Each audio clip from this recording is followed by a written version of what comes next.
এই বুখারী শরীফের হাদিস পড়ার টাইম চলে গেছে। এইটার মধ্যে আপনার দেখেন মাওয়াহিবুল্লাহ দুনিয়া, মাওয়াহিবুল আল্লাহর নবীর শানে এত অনবদ্য কিতাব, যেই কিতাবরে ব্যাখ্যা খুঁজে আবার জুরখানি লেখছেন, অত বড় কিতাবের স্তূপ হইয়া গেছে। বুঝেন এই কিতাবের মূল্য কত। এই কিতাবের মধ্যে তিনি বলতেছেন যে ওয়াকালা জাজরি, আল্লামা ইমাম জাজরি রহমতুল্লাহ আলাইহি বলতেছেন যে ফাহাজা কামাল হাজা আবুল আহাবুল কাফির আল্লাযী নাযালাল কুরআনা বিযম্মিহি। আবুল আহাব একটা কাফের ছিল, যার দুষ্বর্ণনা কইরা কোরআন শরীফে সূরা নাযিল হইছে।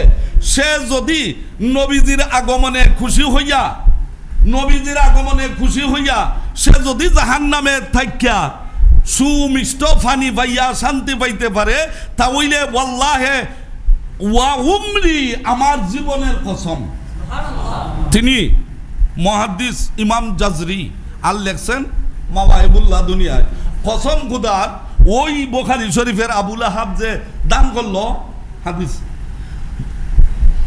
দাসী চুয়াই বিয়ারে মুক্তি দেওয়ার কারণে সে যদি জাহান্নামে থাকিয়া শান্তি পাইতে পারে, ইমাম জাজরি বলেন আমার জীবনের কসম, ইমান লইয়া যদি কেউ মিলাদুন নবীর কারণে কোনো টাকা খরচ করে, খুশি হয়, মিলাদ উদযাপন করে, আল্লাহ তারে জান্নাতুন নাঈম দিবেন, আল্লাহ তারে জান্নাতুন নাঈমের অধিকারী বানাইবেন। এবার বলেন ইমাম জাজরি আমার থাকি বড় না ছোট? ওই মুহাদ্দিস থাকি বড় না ছোট? বেদাত হইয়া বর্তমানে ছোট ছোট যে মোল্লা বাইরেছেন তেলচুরার মতো, এরা বড় না ইমাম জাজরি বড়? মাওয়াহিবুল্লাহ দুনিয়ার রাইটার বড় না এরা বড়? তো এরার উপরে কথা এইভাবে মাথো তোমরা, বাপ মানো না, দাদা মানো না, আমরা তোমাদের ব্যাপারে কি কইতাম? আর এই জন্যই তো তোমরা নবীর শানে গেলেই খালি বিয়াদবি করো, এর পরে শিক্ষকরে দইরা মারো, বাপরে দইরা দেখ খাইলাও, জোরে খুন্না নাউজুবিল্লাহ। এইটা হইল তোমাদের দোষ। কারণ বাপ মানে না ফুলা বেয়াদব হয় না আদবদার হয়? বাপ মানে না ফুলা কোথাও আদবদার হয় না। আর শিকড়, শিকড় যারা বুল্লা জায়গা, এরা কোনোদিন সফল হতে পারে না। বুঝছেন নি? দেখেন এই কিতাবের নাম, আমি ধারাবাহিকতাটা সময়ের কারণে এই কি করে ফেলেছি। এই কিতাবের নাম বেহেশতি জওহর। বেহেশতি, জুড়ে বলেন বেহেশতি, 2 নম্বর খণ্ড, 2 নম্বর। লিখেছেন কে?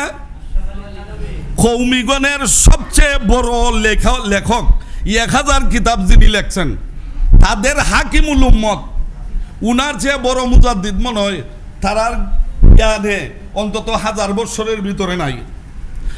উনার নাম কি? মৌলানা আশরাফ আলী থানভী। তিনি বলতেছেন বেহেশতি জওহর 2য় খণ্ড 222 পৃষ্ঠা, মুসলমানদের ঘরে ঘরে এবং দোকানে দোকানে, শুধু বৎসরে 1-8বার নয়, শুধু রবিউল আউয়ালের চাঁদে নয়, মাসে মাসে, সপ্তাহে সপ্তাহে এই পবিত্র মাহফিলে মিলাদের অনুষ্ঠান হওয়া নিতান্ত বাঞ্ছনীয়। ওই সাও বাচ্চারা, তোমরা তোমার বাপের কথা মানো না, আমরা তোমরার সাথে কিতা মারতাম, কিতা শুনে আপনারা? মা সাবাতা মিনাস সুন্না, মা সাবাতা। আব্দুল হক মুহাদ্দিস দেহলভী রহমতুল্লাহি আলাইহি বাবুল হাদিস যাকে বলা হয়, ভারত উপমহাদেশের কথা বুঝছেন নি? চ্যালেঞ্জ দেওয়া যাইব, চ্যালেঞ্জ দেওয়ান যায়, খারো ইয়া ফাল মাইরা কমন যায়, আইও অমুক আমার সাথে দেখলাই মিলাদুন নবী মানো না, কেমনে তোমার সাথে বহস? ইয়ে বেটায় ইয়া যখন কইব যে আমি বহস করি আর বিখান খসাই, তখন দেখবাই মোল্লা কি হয়েছে, এরা আবার আলিমুল আমার দরকার মনে করে না, এরা মনে করে যে তারা ওই 100। যদি খোয়া যায় যে আমার কিতাব আরবি খুঁজা দে পারত না, এরা 100। এরা শূন্য হয়ে গেছে গা, শূন্যতে ডিলারি তারা ভাই নিছে একা। ওই দেখেন তিনি বলতেছেন ওয়ামা জালা আহলুল ইসলাম ইয়াহতাফিলুনা বিশাহরে মৌলুদিন সাল্লাল্লাহু আলাইহি ওয়াসাল্লাম। আবহমান কাল থেকে ইসলাম ওয়ালাগণ মিলাদুন নবীর মাহফিল কইরা আইতেছে, ওয়ায়ালামুনাল ওয়ালাইমা, এবং ওলিমা মানুষে খাওয়াইতাছে, জোরে বলেন মারহাবা, ওলিমা খাওয়াইতাছে, ওয়া ইয়াতাসাদদাকুনা ফি লায়ালিহি বিআনওয়াইস সাদাকাত, এবং মিলাদুন নবীর রাতে মানুষকে বিভিন্ন ধরনের সদকা দিতেছে। আর এই আব্দুল হক মুহাদ্দিসে দেহলভী বলতেছেন, এই মিলাদুন নবীর রাতের মুহূর্ত, বেলাদতের মুহূর্ত হাজারো লাইলাতুল কদরের চেয়ে দামি। এটা কি আমার কথা না, মুহাদ্দিসগণের মুহাদ্দিসের কথা। সুতরাং আমারে বলার কিছু নাই। বাবা কিছু যদি বলতে হয় উনারে বললে আইয়া তারপরে আমারে কইও, কিছু যদি বলতে হয় আপনার আশরাফ আলী থানভীরে কইয়া তারপরে আমারে আইও, আমার সাথে কথা বলতে আইসো। নাইলে কথা বলতে আইলে তোমাদের বাপদাদাদের উপরে চলে যাবে, তখন তো আর আমারে দুষ্টা পারতে নাই, ঠিক না ঠিক? এই জন্য মিলাদুন নবীর ব্যাপারে এটা নতুন করে দলিল দেওয়ার কোনো বিষয় না, এটা সাব্যস্তকৃত। এটা কি সাব্যস্তকৃত। এখন আইয়া কিছু ফটোই বাক্যা যত নাচানাচি করুন না কেন, মিলাদুন নবী আছে, ছিল, থাকবে ইলা ইয়াউমিল কিয়ামা, ঠিক না বেটি? কাগজ থেকে ঈদে মিলাদুন নবী মুছা দিলায়, আমার এই হৃদয় থেকে ঈদে মিলাদুন নবী মুছতে পারবাই? মিলাদুন নবীর কথা তিরমিজি শরীফের মধ্যে আছে, তিরমিজির হাদিস মুছতে পারবাই? বুখারী শরীফের হাদিস মুছতে পারবাই? যে এই সমস্ত কিতাবের ফাতা মুছা যাইব। সুতরাং মিলাদুন নবী সাবিতকৃত বিষয়, এটা ঝগড়া করার কোনো সুযোগ নাই, এটার উপরে দুরুক্ত করার কোনো সুযোগ নাই।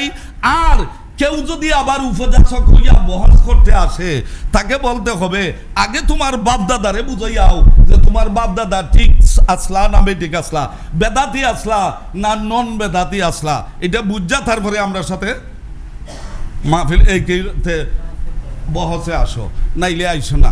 আল্লাহ পাক রব্বুল আলামিন আমরারে তৌফিক দান করুক, আমরা যেন আহলে সুন্নাত ওয়াল জামাতের খাঁটি খাদিম হতে পারি, নবীজির প্রেমিক হতে পারি।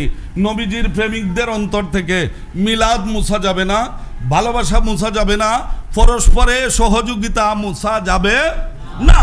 আর যেটা দুনিয়ার দান্দাকুর, এরা নবীর নামও দালালি করব, এরা দলের নামও দালালি করব, এরা আপনার সব কিছুর মধ্যেই ব্যবসা করব।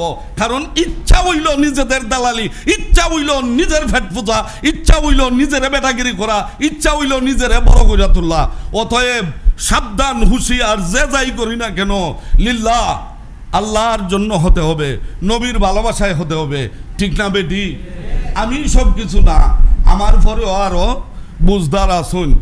হ্যাঁ, প্রত্যেক জাননেওয়ালার পরেও আরো জাননেওয়ালা আছেন। আল্লাহ আমরারে তৌফিক দান করুন। মিলাদুন নবীর এই মাসকে যথাযথভাবে উদযাপন করে দয়াল নবীজির যাবতীয় আদর্শ আমাদের বাস্তব জীবনে ধারণ করার তৌফিক দান করুন। সবাই বলি আমিন।